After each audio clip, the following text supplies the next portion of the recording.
4000 سال قبل 20ویں صدی قبل مسیح میں جب دنیا کے بیشتر خطے بت پرستی اور گمراہی میں ڈوبے ہوئے تھے، اللہ تعالیٰ نے ایک ایسے بندے کو چنا جو توحید کا علمبردار بنے، حضرت ابراہیم علیہ السلام۔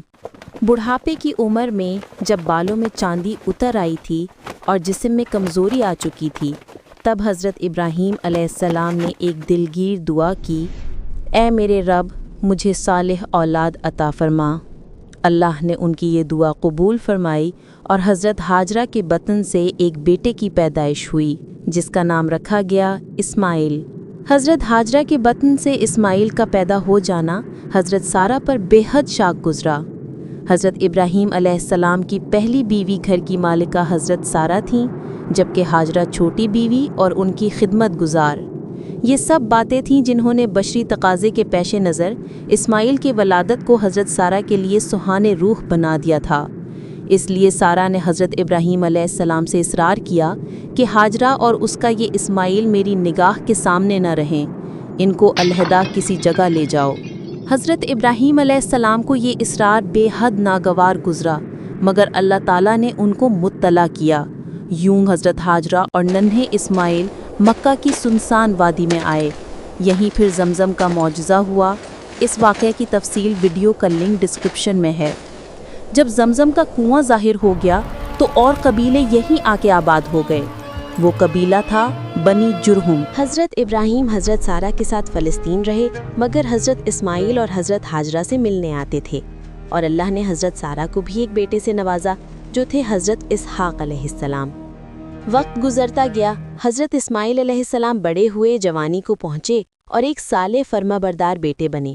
پھر ایک رات حضرت ابراہیم علیہ السلام نے خواب میں دیکھا کہ وہ اپنے بیٹے اسماعیل کو اللہ کی راہ میں قربان کر رہے ہیں۔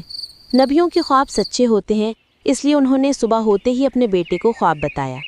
حضرت اسماعیل علیہ السلام نے باپ کی بات سنی تو نہ کانپے نہ ڈرے۔ انہوں نے عاجزی سے کہا، ابا جان، جو حکم آپ کو ملا ہے وہی کیجیے، انشاءاللہ آپ مجھے صبر کرنے والوں میں پائیں گے۔ پھر دونوں باپ بیٹے قربانی کے مقام کی طرف نکلے۔ حضرت اسماعیل علیہ السلام نے خود اپنے ہاتھوں سے رسی باندھی تاکہ باپ کے ہاتھ نہ کانپیں۔ جب چاقو گلے پر رکھا گیا تو اللہ تعالیٰ نے پکارا، اے ابراہیم، تم نے خواب کو سچا کر دکھایا۔ اللہ تعالیٰ نے حضرت اسماعیل کی جگہ ایک عظیم دمبا بھیج دیا جو ان کی قربانی کے بدلے ذبح کیا گیا۔ اسی یادگار میں آج تک مسلمان عید الاضحیٰ کے موقع پر قربانی کرتے ہیں۔ حضرت اسماعیل علیہ السلام مکہ میں ہی قیام پذیر رہے۔ وہ بہت محنتی، بردبار اور بہادر انسان تھے۔ انہوں نے قبیلہ جرہم سے نکاح کیا جو اس وقت مکہ کے قریب آباد ہو چکے تھے۔ ان کی اولاد مکہ کی پہلی عرب نسل بنی، اسی لیے انہیں ابو العرب یعنی عربوں کا باپ کہا جاتا ہے۔ حضرت اسماعیل علیہ السلام عربی زبان کے فصیح و بلیغ لہجے میں گفتگو کرتے تھے۔ اللہ تعالیٰ نے انہیں نبوت عطا فرمائی اور وہ مکہ و اطراف کے لوگوں کو اللہ کی عبادت، عدل و انصاف اور نیکی کی تعلیم دیتے رہے۔ جب حضرت ابراہیم علیہ السلام کو اللہ تعالیٰ نے حکم دیا کہ کعبہ کی تعمیر کی جائے تو انہوں نے حضرت اسماعیل علیہ السلام کو ساتھ بلایا۔ باپ بیٹے نے مل کر اللہ کے گھر کی بنیاد رکھی۔ اس سے پہلے کعبہ کی عمارت زمانوں کی گرم و سرد میں ختم ہو چکی تھی، لہٰذا اللہ کے حکم سے کعبہ کو پھر سے پہلے والی بنیاد پر بنایا گیا۔ حضرت اسماعیل علیہ السلام پتھر لاتے اور حضرت ابراہیم تعمیر کرتے۔ چونکہ حضرت ابراہیم بوڑھے ہو گئے تھے، اس لیے جب کعبہ کی عمارت اونچی ہو گئی تو پتھر پر کھڑے ہو کر تعمیر کرتے۔ اس پتھر پر حضرت ابراہیم علیہ السلام کے پاؤں کے نشانات آج بھی ہیں، جسے مقام ابراہیم کہا جاتا ہے، جو مکہ میں ہیں۔